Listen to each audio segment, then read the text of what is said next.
I surrender all. There was a guy,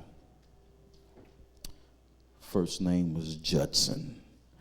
Yeah, I know that's a strange name. Your name Judson. And Judson got, he's a normal kid. He got saved somewhere around 17 years old. And so he knew the Lord and loved the Lord and tried his best to live for the Lord. And Judson grew up, met the woman of his life, got married, they had kids. Judson became a teacher. But while he was a teacher, he's also interested in artwork. And so he became a very, very, very popular artist. Painting well. I mean, people were like really trying to see the next thing he was going to paint, man. He was like popular. And so naturally, that's what he wanted to do with his life. He wanted to paint. He wanted to be part of the art world, but there was a problem. God had a call on his life to preach, to be an evangelist. And that was not in his plans, because see, ain't a whole lot of money in that.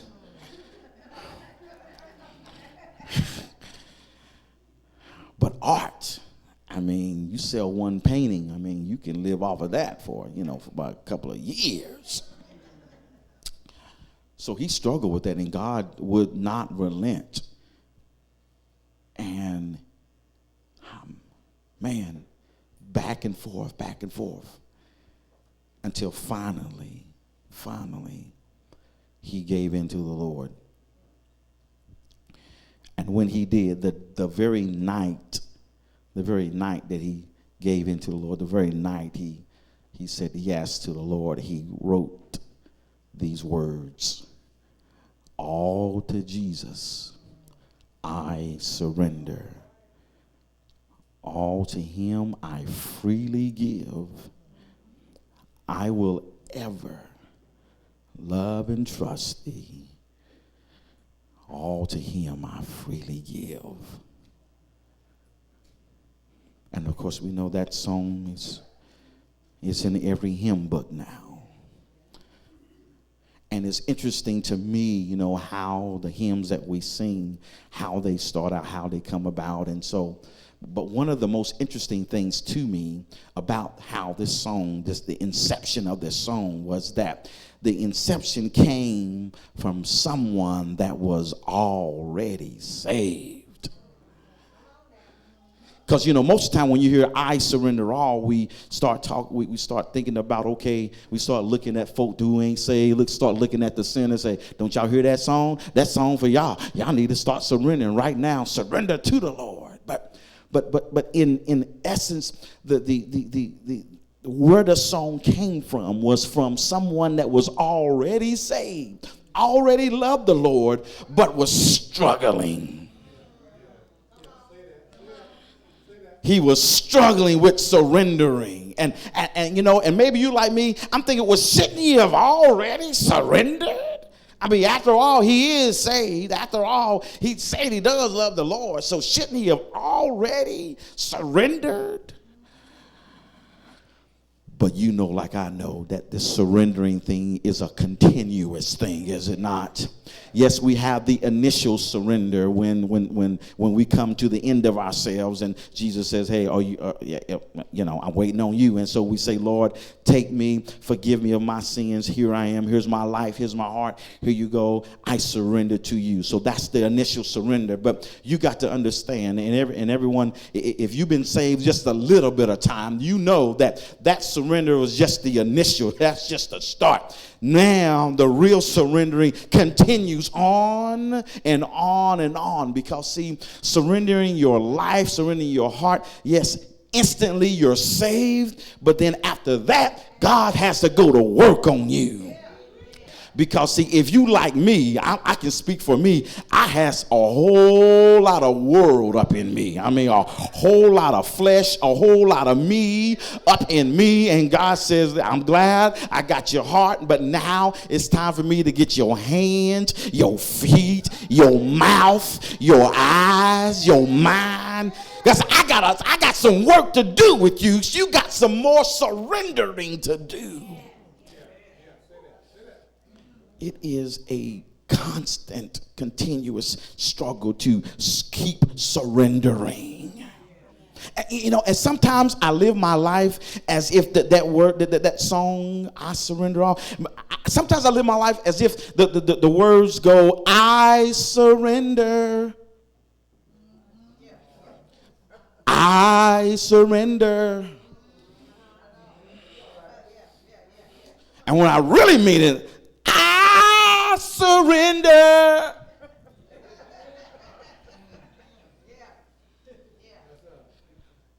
I really mean that I really mean the surrender, but the all. The all is what my life doesn't always match up with. I surrender all. All, man. All, maybe all means something different in the Greek. But I looked it up and nope. All means all. But I live as if, I will surrender. I surrender. But all? Lord, that's asking a lot to surrender all. I mean, you know, it just depends on it depends on how I'm feeling, and it depends on what I'm doing and what I'm doing, and it depends on what I want and when I want it. All. I tell you what, Lord, I'll surrender all today. Check with me tomorrow, okay?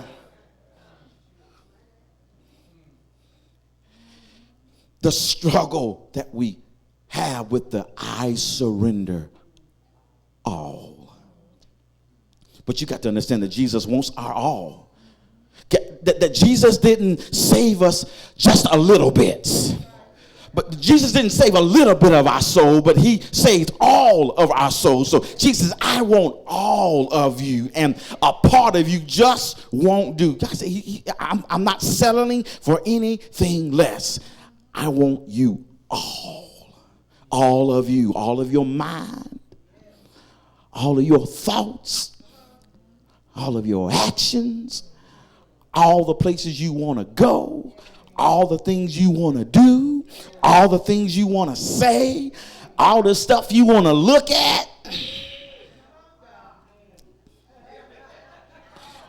All the stuff you want to listen to. Jesus says, I want it all. So in our text, Jesus is talking to his disciples, and that is the lesson that he is trying to teach his disciples. But in order to really get a gist of why he said this in verse 24, why he said Jesus to his disciples, in order to get a real gist of why he said it, we got to look at the previous verses. So in the previous verses, Jesus had told them, listen, fellas, I got something to tell you. You know, it may shock you a little bit, but hey, I'm gonna have to be given up to the chiefs, priests, and the scribes and Pharisees, and I'm gonna have to suffer, and I'm gonna die, but in 3 days I'm gonna get back up. Peter, that Peter's something else. Man, we could preach and teach on Peter all year long. The Bible says that Peter rebukes Jesus. How you going to rebuke Jesus? How you going to scold God and say, nah, that ain't happening. What you talking about? Man, you talking crazy. You ain't dying.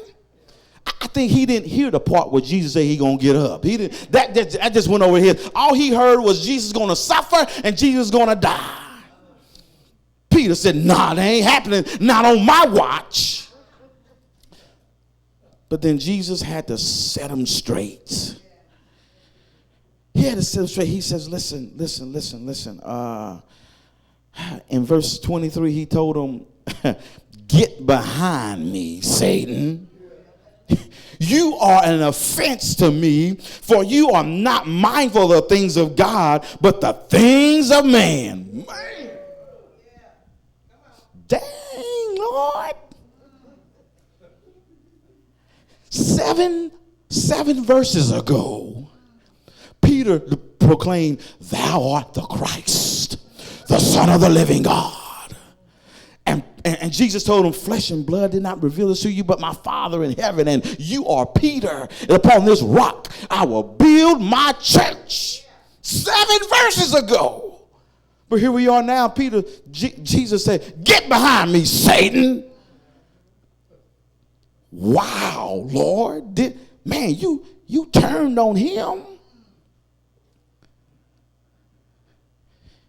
See, Peter struggled with things that we struggle with. At first, we're on the mountaintop, ain't we? I mean, we saying all sorts of profound stuff. I mean, we saying stuff that we don't even know where it came from. I mean, people asking us questions about the Lord, asking us questions about life, and we spit that thing. We saying, man, man, that was fire, man. But 7 verses later, we saying some crazy stuff. Like, nah, that ain't happening. Not on my watch. I don't feel like doing that. No, that just don't work for me. You know what? I don't think that I'm going to participate in that, because I don't think that that's the right. Listen, it's all about me.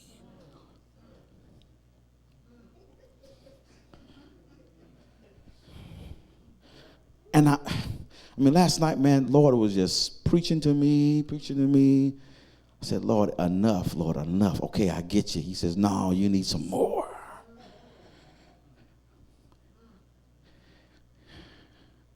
We're going to get to that in a minute, but we struggle with, I surrender all, every day, all day. I surrender all. So how do we deal with the all? How do we deal with surrendering all? How can we, I mean, all asking a whole lot. All? Everything that you have, everything that you are, giving it up. Everything? How we deal with that? Well, real briefly, there's ways that we can handle this. First thing, we got to know that when talking about I surrender all, that there is dependability. There is dependability. Have you ever heard something that seemed too good to be true? Man, I mean, most of the time it's false. Most of the time, I mean, it's just crazy. People just talking a bunch of stuff, talking a bunch of mess. So what they gonna do and be, I'm gonna do this. I'm gonna go here. I'm gonna do that. And if you go with me, I'll be sure to hook you up. I'll be sure to give you this. I'll give you that. And you know what? And we're listening to it, and it sounds too good to be true. We live in a world where a lot of people say a lot of things. Over and over, we can just look at the TV and people just saying a bunch of things. But you know what? Deep down, some of them mean it. Other people, you know good and well they don't mean it. You know they ain't about to do what they said they was going to do. And so in this world of people saying all these things, they cannot be trusted. It's too good to be true. And that's how, when you look at these verses, it kind of like, it's too good to be true. You mean tell me that you know, I can be a follower of Jesus if I take up my cross, follow him, deny myself. Wait a minute. It's got to be something more than that. That's just way too good to be true. How can we know? How can we depend upon these verses? Where is the dependability? How can we know that this can be trusted? Simply because of the person who said it. He can be trusted. He is dependable. The Bible says in verse 24, then Jesus said, stop right there. Listen, when you read, then Jesus said, anything after that, you can take it to the bank. Anything after that, you can trust it. Then Jesus says, this is how we know it's true. This is how we know it's going to hold up. This is how we know it can be trusted. This is how we know that he's going to do exactly what he said he's going to do. We can depend on him. Anything that is written that he says, you can believe in it. There is dependability in anything that Jesus says. And although there are so-called these scholars, these Rhodes scholars, and they try their best to try to debunk the words of Jesus, they try their best to say that what these words of Jesus said, they can't be true. We got scientific evidence. Surely there's some kind of evidence that says that Jesus is false, that Jesus is phony, because if they can believe that he's false and phony, then that proves that anything he says is liable to be false and phony. But you know what? What happens after all these scholars that try to disprove the Lord, try to disprove his words, that they either still don't believe it or they get saved. My favorite book, and I can't believe those words came out of my mouth because I'm not a reader. I hate reading. But I have a favorite book called The Case for Christ. Lee Strobel is his name. He was a writer. He was a reporter from Chicago Tribune, and him and his wife were doing fine, wonderful. They was living their life how they wanted to live. Man, it was great. His wife messed around and got saved. She got saved. She brought Jesus home to their marriage, and he wasn't having it. He was mad at her, wouldn't talk to her for weeks and months, and he kept trying to shake some sense into her. And he says, you know what I'm going to do, honey? You go do your Jesus thing. I'm going to do my thing. I'm going to do what I do. I'm a reporter. I'm an investigative reporter. I'm going to investigate this fraudulent person that you call Jesus. I'm going to investigate him, and I'm going to show you that this is nonsense so you can just get rid of him, and we can get back to living our lives like sensible, logical people. Lee Strobel went and talked with everyone that he could talk to. He went all over the world, and he talked to not just Bible scholars, he talked to atheists, he talked to everybody trying to gather the evidence. At the end of the book, Lee Strobel said, you know what? After gathering all the evidence, after reading everything, after reading all the facts, I must conclude that Jesus is real. I must conclude that Jesus did die, and I must conclude that he did get up from the grave. I must conclude that Jesus is Lord, and everything that he says, you can count on it. And this came from an atheist.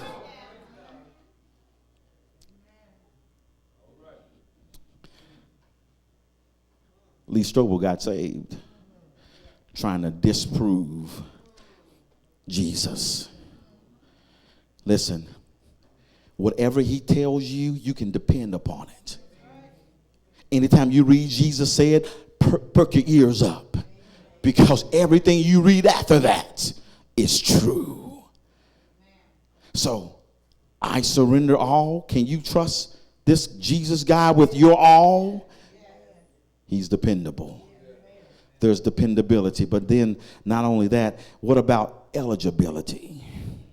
You know, not only do we live in a world of big talkers, man, we live in a world of exclusion. You know, hey, we got these clubs. They got these social outfits that, everybody can be a part of. It depends on who you are. It depends on where you live. Depends on what you drive. Depends on the clothes that you wear. Depends on how you talk. If you talk with a twang in your voice, you can't be with us.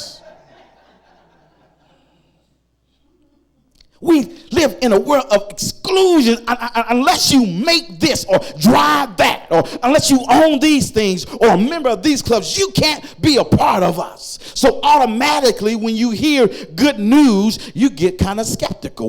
When you hear good news that whatever Jesus said is dependable, you can depend on it, maybe you get a little skeptical. Maybe Jesus wasn't referring to me. I mean, I know what he says, but maybe I'm not eligible for what he's saying. Automatically you get skeptical. Yeah, but who's it for? I understand what you're saying, Jesus, but who's this thing for? We have DirecTV, and DirecTV get on my nerves. They be coming up with these doggone commercials where you get like 2 or 3 years free stuff. And you get NFL Network, and you get all this extra stuff, and HBO free and Showtime free, all this free stuff for months and months. And so I pick up the phone, I'm about to call, and then there's a little disclaimer: it is not for current DirecTV customers. You mean tell me you want to tell me all this good news and I'm not eligible for it? That is the world that we live in. So listen. Jesus wants us to know the eligibility restrictions, okay? Now there are some eligibility restrictions on what he has said. Now, some of y'all gonna like it, some of y'all are not gonna like it. So, but I didn't say it, he said it, okay? Are y'all ready? Who is eligible for everything that Jesus is talking about in this text? Anyone.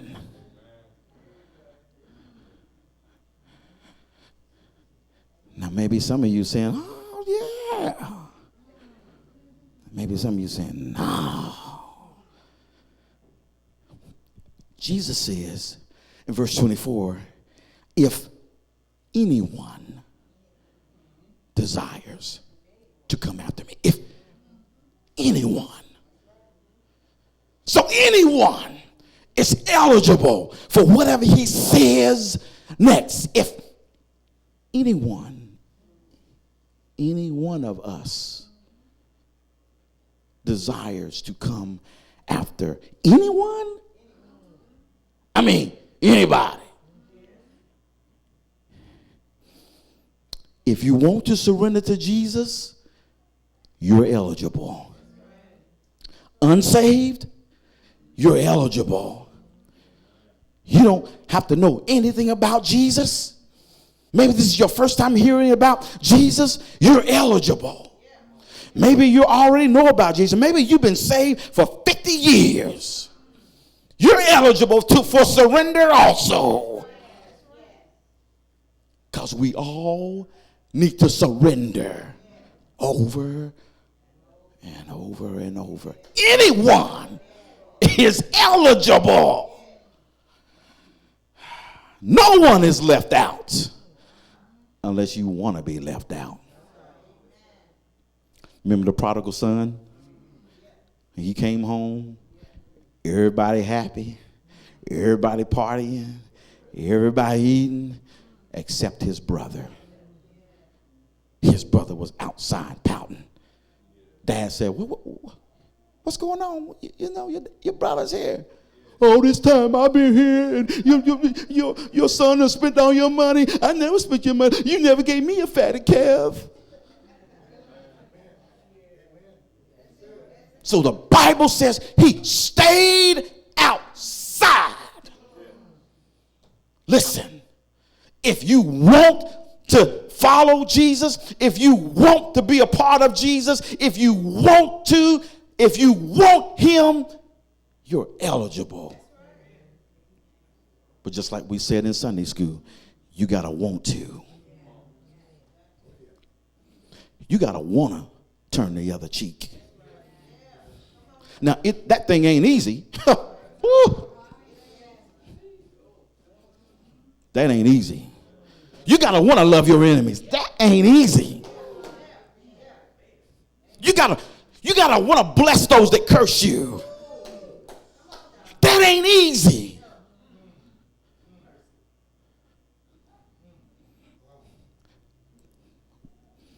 A little hint of what we're going to talk about in 2 minutes. You don't have to do it. If you surrender, the Lord will do it through you. And you'll end up forgiving people, and you don't, why am I saying I forgive you? When I know what you did to me, when I know what you've been saying about me, why am I saying I forgive you and I love you, sister? That ain't you. That's Jesus. If you want to live for the Lord, you are eligible. Anyone is eligible. But you got to want it. You got to want that more than you want your grudges. More than you want to roll your eyes at people.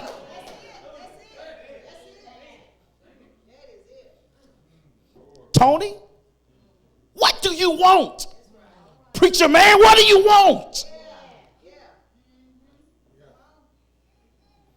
Man, he beat me up all last night. I hope he's beating y'all up too now. Yeah. Whoever wants to surrender all, you're eligible. But wait a minute, preacher, what if my all is worse than her all? Because you know how we do, right? You know how church folk do. Everybody is welcome. Everybody can come. Everybody. Except for, if you like, maybe if you been in jail, maybe not you. You're not. No. Mm-mm. Mm-mm. We don't have that kind here. No. If you like one of those people that like walk the street at night selling yourself, no, you're not eligible. Because you may come up here looking at my man and there's going to be some issues.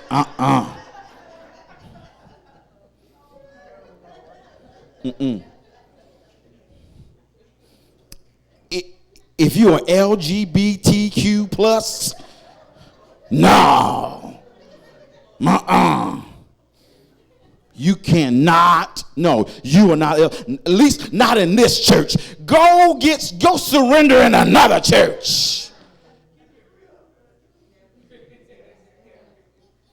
We put restrictions on people that God never intended. Oh, how we are selective. We don't want to get too dirty. If you've done too much, we can't handle it. So maybe this is not the church for you.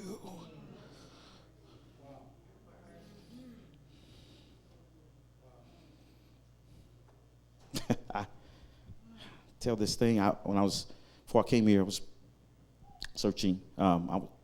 People were searching for pastors, and I interviewed one of the members from another church. I won't tell you who, but they said, "Now we don't take too kindly to, all this sinful stuff,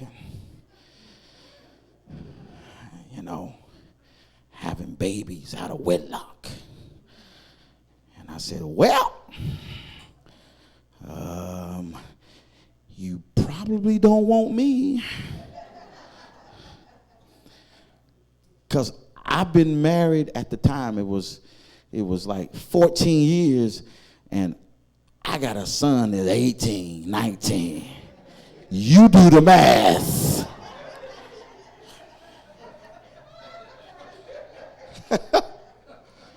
Her face got all tight.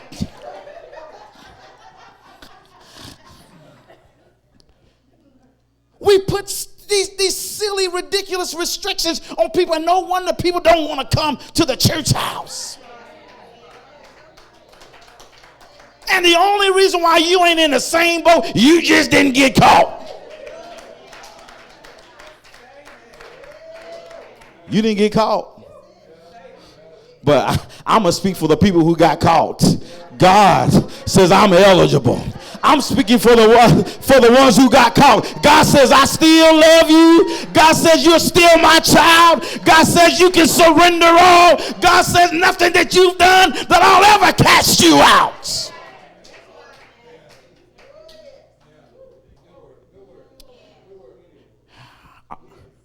I surrender all. There's dependability, there's eligibility, but then there's got to be some deniability. So Jesus says, if you want to surrender all, you must, in that verse, you must deny yourself. You must deny yourself. This is not negotiable. You must deny yourself. Now listen, he's not talking about denying yourself of cake and sweet potato pie and chocolate and French fries. I mean, the Lord made all of that. So, amen. Amen. That's some good stuff. So, but that is not what the Lord is talking about. It's about denying you. You denying you of you. Deny yourself. Newsflash. Life ain't about you. It's not about you. Whether you think it's right or whether you think it's fair, it's not about you, Tony. Tony, listen, you got to understand. I've had this conversation with you over and over and over again, and I thought maybe you got it, but obviously you ain't got it, Tony. Listen, it is not about you. It is about you surrendering to me, denying yourself, denying everything about you. But if I do, they're going to think I'm a punk. They're going to walk all over me. So, Tony, what you're saying is that you need to show yourself physically strong so that my will can be done? That you need to put your flex on in order for my will to be done? Tony, do I need you? Do I need you for my will to be done?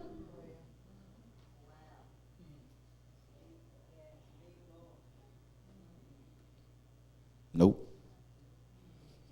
No matter who you are.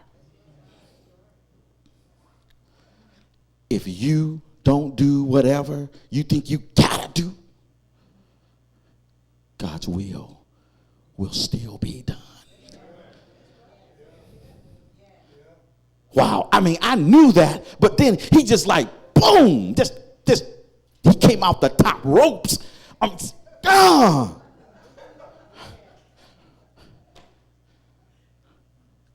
I knew that he don't need me for his will to be done.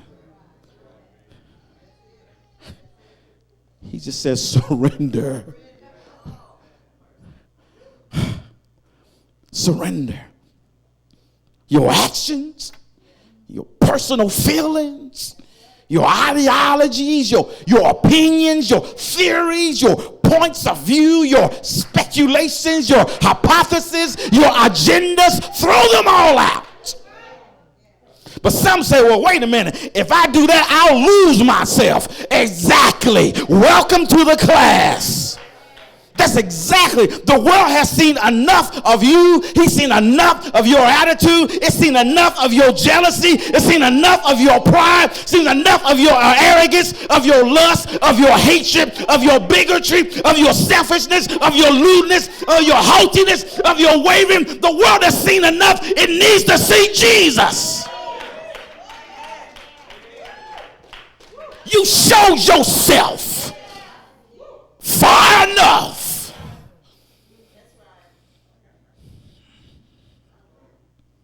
when will the world see Jesus in you?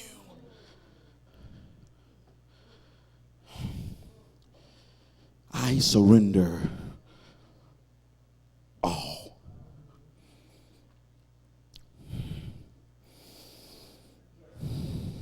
Dependability. You can depend on them. Who's eligible? Anyone. Deniability. Deny yourself. It's not about you. It's not about your agenda. It's not. Then there's responsibility. Jesus says to surrender all means to take up your cross and follow me. Now we've got that all wrong. I've heard all the time, Lord. Well, I'm dealing with these folk at work. I guess that's my cross to bear.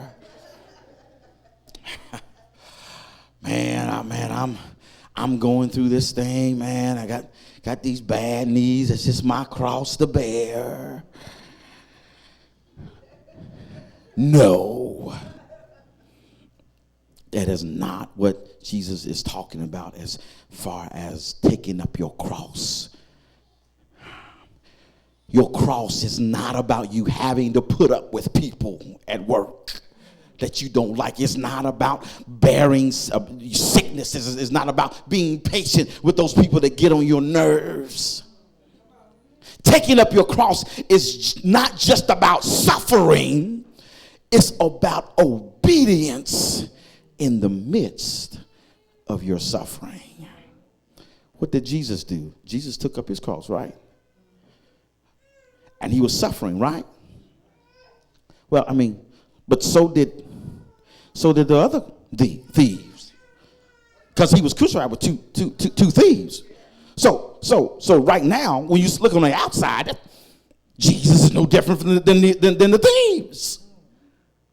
But when Jesus took up his cross, he was doing it in obedience to God, despite the circumstances, despite the ones that he made were making fists to hit him. Despite the ones that he made were fixing their lips to spit on him, were talking about him. Jesus was the creator of everything, and he walked up Golgotha's hill with creation turned its back on him. But he went on anyway. He took up his cross in a way. He was obedient in a way. Taking up your cross is about obedience. Despite what you're going through, despite what's happening, you need to obey. Just like Christ did. If you would have flung that cross down on the side of the Dia della Rosa and said, that's it. I ain't taking out one more lick.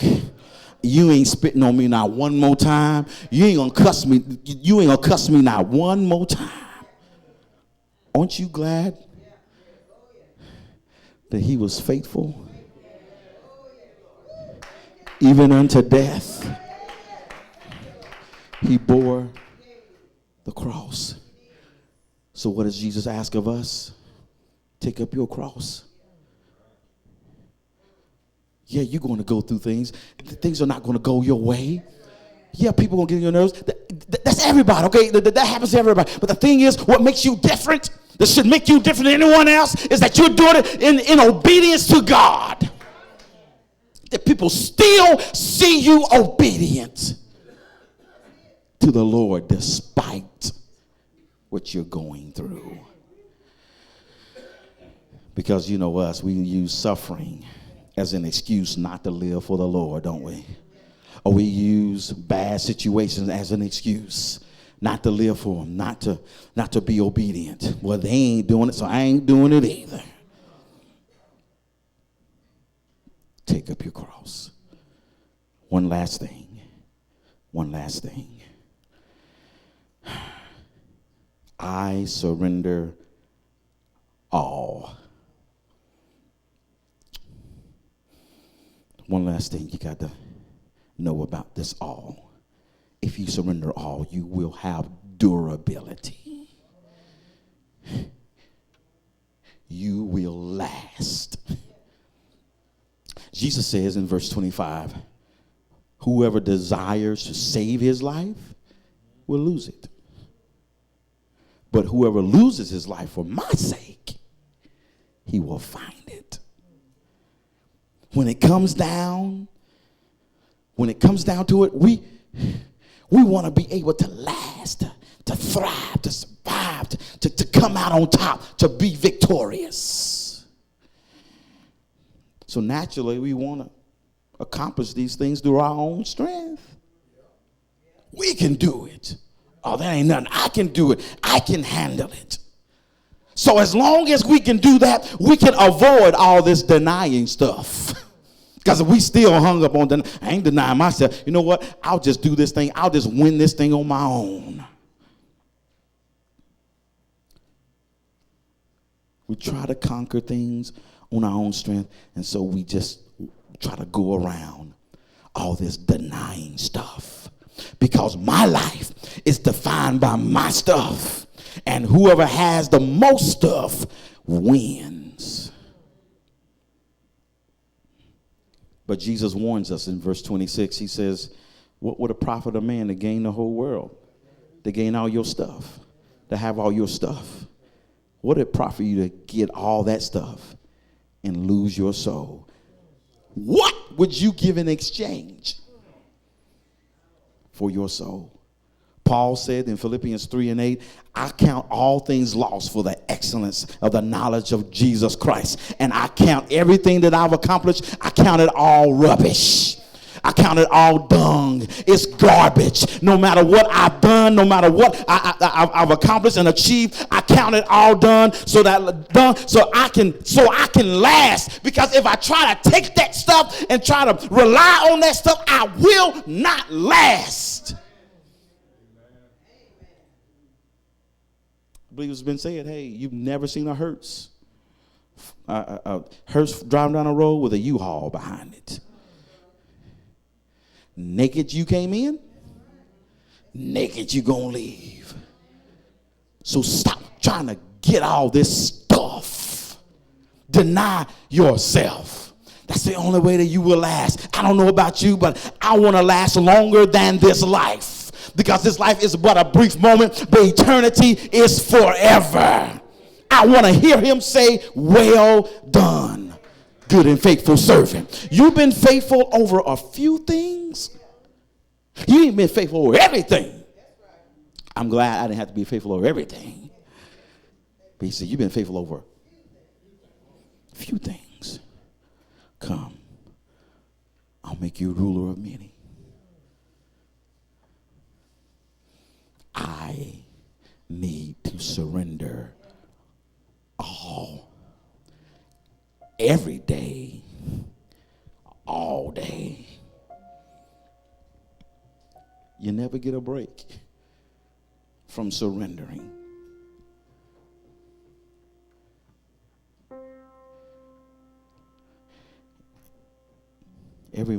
I used to do this in the morning. I looked in the mirror and say, it's not about you. I need to start doing that again to remind myself it. But Lord, it's not about you. It's not about you. It is about the kingdom of the Lord. And Tony, if you were to die now, my kingdom will still go on. So he just invites me to work in it. But any day I decide to walk off the job, I decide to strike and go on protests, the kingdom won't stop. You ain't stopping nothing. Folks still gonna get saved. The kingdom of God's still gonna spread.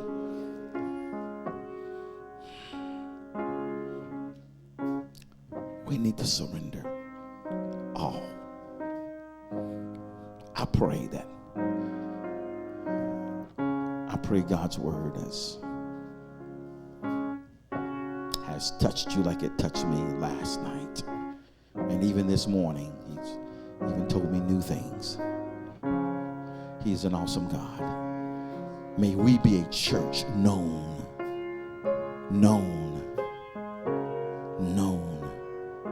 to surrender all. Let us stand. Doors of the church are open.